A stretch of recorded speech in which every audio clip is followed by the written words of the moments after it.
Hello, everyone. Miss Debbie here, beginning our virtual story times for the fall and winter. It's a little too dark to, and a little bit too late to hold them in person at the library. So you can curl up once again, like we used to do in the old days, with your iPad or your phone and just listen to story times as you snuggle into the couch or snuggle into the bed. So anyway, it's good to see you. And we do have in-person story times on Tuesday morning, Wednesday morning, and Thursday mornings at 10:30. So hopefully one of those slots will work for you. And if not, you can always tune in to YouTube channel. Just send us an email with your email. We'll give you the link. All right, let's go. Hello, everybody. How are you? How are you? How are you? Hello, everybody. How are you? How are you today? I hope you had a wonderful day. Um, the weather's been pretty nice, don't you think? It's that long, slanty sun in the afternoon, and the leaves are starting to fall, and the weather's pretty good. We can still do some of those summertime things and get ready for, excitement. Some of you have gone back to school. Sometimes my mommy takes me over to my friend's house to play. Sometimes she's gone a little while, and sometimes she's gone all day. But my mommy comes back, my mommy comes back, my mommy comes back to get me. My mommy comes back, she always comes back, she never would forget me. I love that song, so I'll keep singing it. So now we're going to do a little finger play, and you know the routine. We're going to make two fists. A fist is a closed hand, and put them in your lap. And we're going to learn about manners and exercise our fingers at the same time. Ready? Where is Thumbkin? Where is Thumbkin? Here I am. Here I am. How are you today, sir? Very well, I thank you. Run away, run away. Where is Pinky? Where is Pinky? Here I am. Here I am. How are you today, sir? Very well, I thank you. Run away, run away. Where is Tall Lady? Where is Tall Lady? Here I am. Here I am. How are you today, ma'am? Very well, I thank you. Stride away, stride away. Where is Ringman? Where is Ringman? Here I am. Here I am. How are you today, sir? Very well, I thank you. Run away, run away. Where is Pinky? Where is Pinky? Here I am. Here I am. How are you today, dude? Very well, I thank you. Skip away, skip away. All right, shake your hands out. Rub them over the tops, rub them together. Can you lace your fingers and push your hands away? That's very good stretch for your wrist. Our hands did a lot of work today, and they need to get ready for bed, because the biggest work they're going to do tonight are sleeping with your head resting on them. And I'm just looking out the window because I saw somebody I didn't know. Our first book tonight is called What's for Breakfast by Dennis Kazet. Now, this is an owl. You might recognize that bird. And owls are nocturnal. And some of my friends know that big word, nocturnal. That means it's an animal that is awake at night and sleeps in the day. And here's this big old owl saying, "What's for breakfast?" Kind of like a grumpy owl. So he's going to eat breakfast when he wakes up, which is about the same time that we're going to bed. And then you can see the two owls, a big owl and a little owl. Bats in the sky. Bats also come out at dusk. You can see by the orange color that sunlight fading. The sun is going down, as they say, or the sun is setting, and that's when the bats come out. I haven't seen bats lately, and I heard um, they're are they going extinct? That's a shame. Bats do a good thing by eating mosquitoes, and bats are protected where they lay their eggs and do their nesting. So, but I'll have to look into that because bats are a good animal to have around. You don't want to play with bats, but they're good to have around. Look at all those bats. A lot of them. Two owls sat on the window ledge of an old barn. The little owl's name was Pip, and the big owl's name was Rufus. "Wake up," said Rufus. "It's time to catch the fearsome mouse. I'm in the mood for a wholesome bowl of mouse soup for breakfast." "Too early," Pip grumbled. "You need to practice your swooping," said Rufus. "I'm not good at swooping," admitted Pip. "I'm good at sleeping." "Listen," whispered Rufus. "I hear a mouse. See? Over there at the foot of the big oak tree. Go, bring me something to mush. Swoop!" The little owl jumped off the window ledge, but when he tried to swoop, it doesn't look like he's swooping, does he? He crashed into the oak tree and tumbled to the ground. "Ow," he cried, and pulled out a lump he was sitting on. It was the mouse. "Hey," he shouted, "I caught the fearsome mouse." Here you can see where he landed, and he's kind of splatted the mouse out. "What's your name, fearsome mouse?" "Theodore," squeaked the mouse. "You don't look fearsome," said Pip. "You look small and sad." "I am small, and I'm sad because a big hungry owl fell out of the sky and sat on me in the middle of my breakfast." "I was swooping," said Pip. "Pardon me for saying so," Theodore remarked, "but that was more falling than swooping." "Yes, well, sleepy owls make sloppy swoopers." "At least you can fly," said Theodore. "Once I almost flew." "No, really?" "Sort of. I fell out of a tree." "Falling is not flying," said Pip. "Falling is not swooping either," replied Theodore. "But if I could fly, I would fly above the tallest trees of the forest where the wind is the strongest. That's where I would practice my swooping." The little owl looked up at the tops of the tallest pine trees, swaying in the wind. He looked back at the mouse. "I know what you're thinking," said Theodore. "What does someone as small as a mouse know?" "We'll see," said Pip. He grabbed Theodore and flew off. A warm gust of wind picked them up and carried them higher and higher to the farthest edges of the wildwood. "Here goes," Pip shouted, and there they are. I don't much see owls flying. You know why? Because I'm sleeping at night. I'll bet you are too. They swooped past the empty windows of an abandoned farmhouse and across the meadow.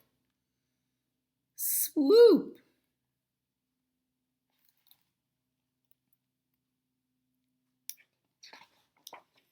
They swooped over the pond, skimming the water.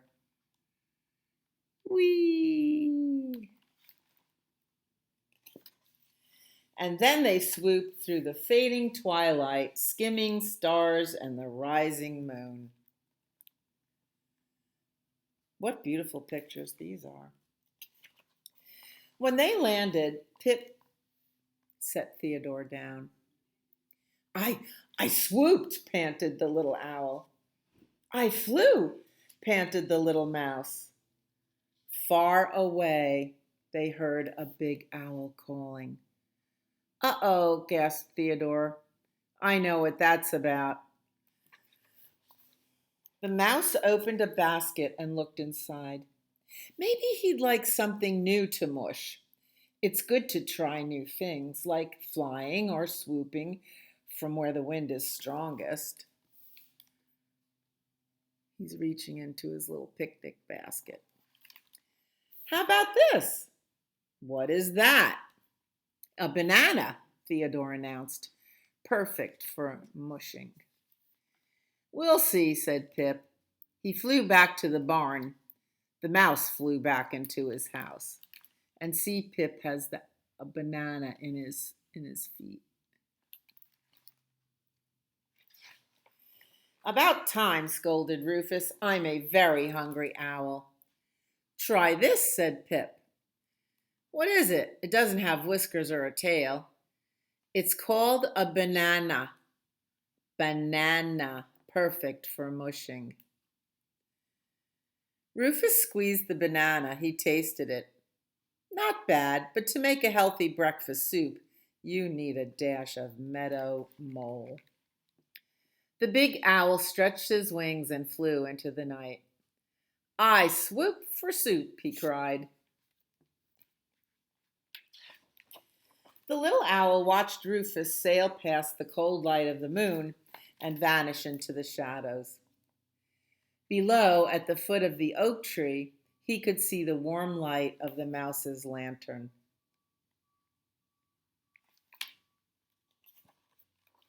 Pip wondered what else someone as small as a mouse might know, and he wondered whether Theodore had an extra banana. The end. You can borrow this book at your library, and I hope you do. Come and get it. It's called What's for Breakfast. Oh, boy. Are you getting sleepy? How do we get ready for bed anyway? This is the way we wash our face, wash our face, wash our face. This is the way we wash our face before we go to bed. This is the way we brush our teeth, brush our teeth, brush our teeth. This is the way we brush our teeth before we go to bed. This is the way we comb our hair, comb our hair, comb our hair. This is the way we comb our hair before we go to bed. This is the way we blow a kiss, blow a kiss, blow a kiss. This is the way we blow a kiss before we go to bed. Yep, we're getting ready for Lily White's party. And Lily White's party is another name for bedtime, because the sheets are lily white and fresh and clean, and it's a party when you want to go to bed. I hope you like to go to bed. It's quite enjoyable. And we go to bed when day is done, gone the sun, from the land, from the hills, from the sky. All is well, safely rest, sleep is nigh. Now that word nigh just means near. Sleep is near, but it happens to rhyme with the rest of the song. And it's good. You should get to know some new words. We learned 2 words tonight, nocturnal and nigh. Very good.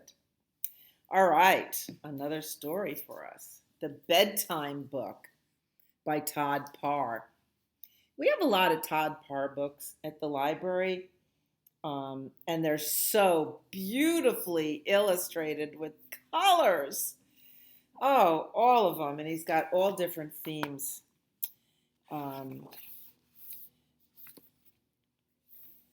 not just bedtime, the bedtime book. There's a something a grown-ups say: if you can't fall asleep, count sheep. Try counting sheep. Yeah, you could count, and that might put you to sleep.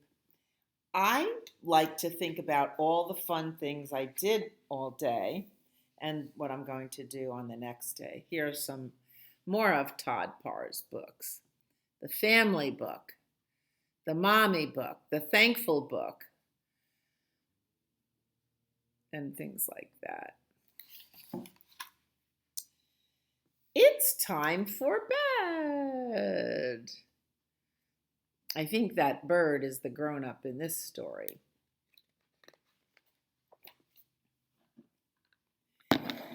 It's time for bed, but no one is ready for bed. Look at those bad little owls still watching TV. Do you see the bats in the air? The puppy has to brush his teeth. The narwhal needs to take her bath. The raccoon has the hiccups. Oh boy, hiccups are awful, aren't they? The bear is hungry. He's going to have a bedtime snack. The baby goats are still jumping on the bed. The lion needs to brush his mane. And the kitties are ready for their bedtime story.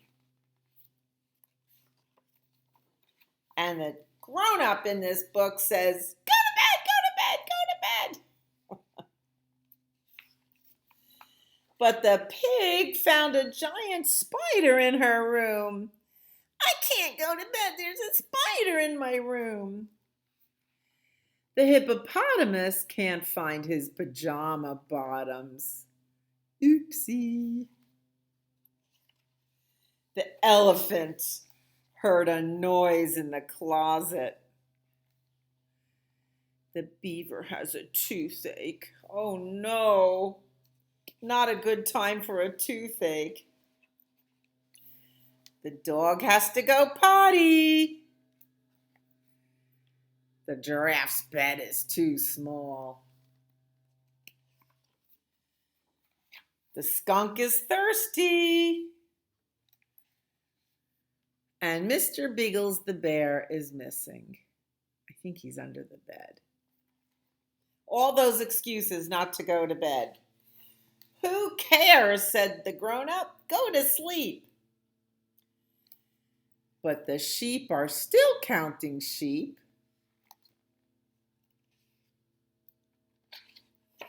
A fly is keeping the cow awake. The bear has a tummy ache because he ate that pizza.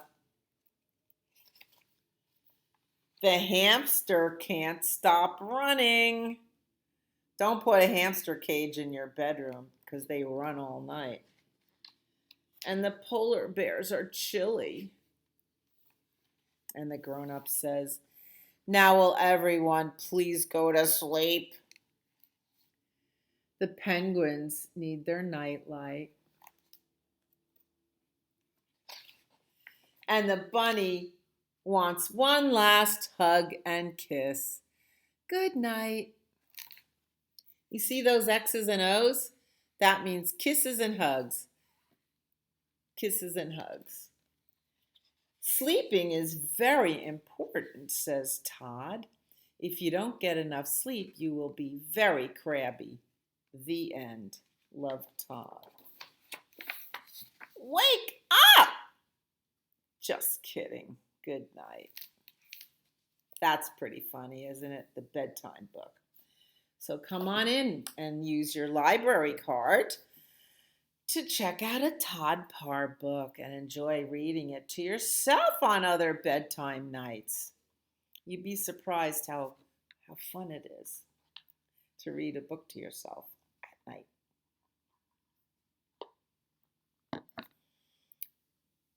Does story listening make you happy? Sure it does. If you're happy and you know it, blow a kiss. If you're happy and you know it, blow a kiss. If you're happy and you know it, then your heart will surely show it. If you're happy and you know it, blow a kiss. If you're happy and you know it, give a hug. You can hug somebody or yourself. This is a butterfly hug. Make your butterfly. If you're happy and you know it, give a hug. I like to hug myself. If you're happy and you know it, then your heart will always show it. If you're happy and you know it, give a hug. The next one is called winking your eye. Wink is one eye, and blinking is two, okay? If you're happy and you know it, wink your eye, wink, wink. If you're happy and you know it, wink your eye, wink, wink. If you're happy and you know it, then your heart will always show it. If you're happy and you know it, wink your eye, wink, wink. Sometimes when people wink at each other, it means they're sharing a secret. If you're happy and you know it, say sweet dreams. Sweet dreams. If you're happy and you know it, say sweet dreams. Sweet dreams. If you're happy and you know it, then your heart will surely show it. If you're happy and you know it, say sweet dreams. Sweet dreams. Good night. Now it's usually getting dark. The sun goes down at a little after 7. And who should come up in the sky? That's right, Twinkle. Starlight, star bright, first star I see tonight. I wish I may, I wish I might have the wish I wish tonight. What are you wishing for? I'm wishing for a trip to Scotland. How do you like that? Twinkle, twinkle, little star, how I wonder what you are. Up above the world so high, like a diamond in the sky. Twinkle, twinkle, little star, how I wonder what you are. Good night, Twinkle. We'll see you in the morning. Twinkle is still up in the morning sky. He's the brightest star in the sky. Now, go hippity hop to bed. You'll say, I'd rather stay up instead. When mother says must, there's nothing but just. Go hippity hop to bed. One more story, please. Okay. This one is called I Feel Safe by David McPhail.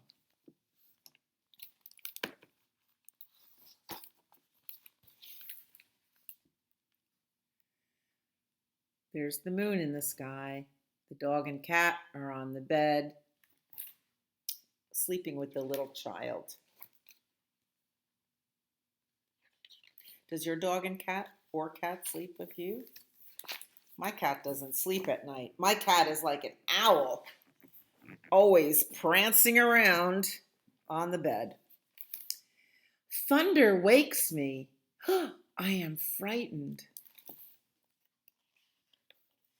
My mother comes in to comfort me, and I feel safe.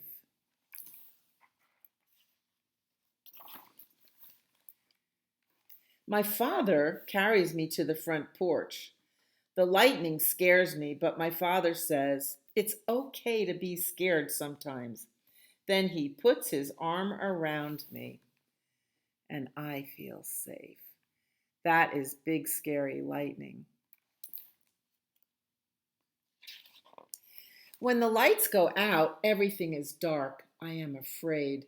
But my grandmother lights some candles, and I feel safe again.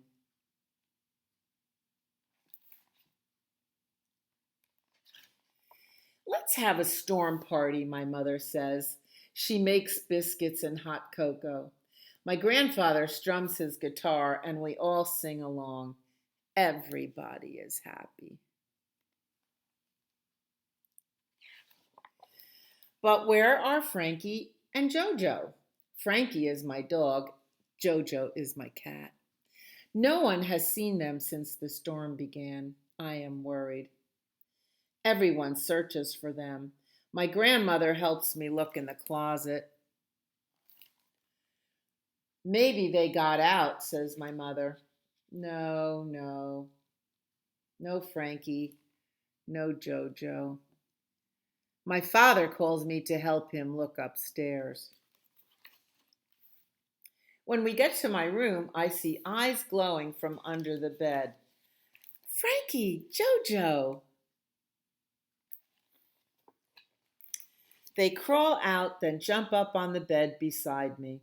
I hug them and tell them they are safe now. The rain has stopped. The sky is quiet. The storm has moved on. My mom and dad tuck me in. Good night, sweetie, whispers my mom. I'm so glad that you found Frankie and Jojo, says my dad. But I am too tired to answer. I just smile and drift off to sleep, feeling very safe. And the moon is out again. That means the storm is over. What makes you feel safe? Maybe the same things as the little child in this book. The end. Well, that was very pleasant. And now we'll sing our favorite little lovey song called Skidamarink. Can you sing with me? Skidamarink-a-dink-a-dink, skidamarink-a-doo. I love you. Skidamarink-a-dink-a-dink, skidamarink-a-doo. I love you. I love you in the morning and in the afternoon. I love you in the evening and underneath the moon. Oh, skidamarink-a-dink-a-dink, skidamarink-a-doo. I love you. Cha-cha-cha. Thank you for spending this bedtime story time with me. I'll see you next week. Storytime's debut on Tuesday evenings at 7. And come to the library Tuesday, Wednesday, Thursday mornings at 10:30 for story time. See you there.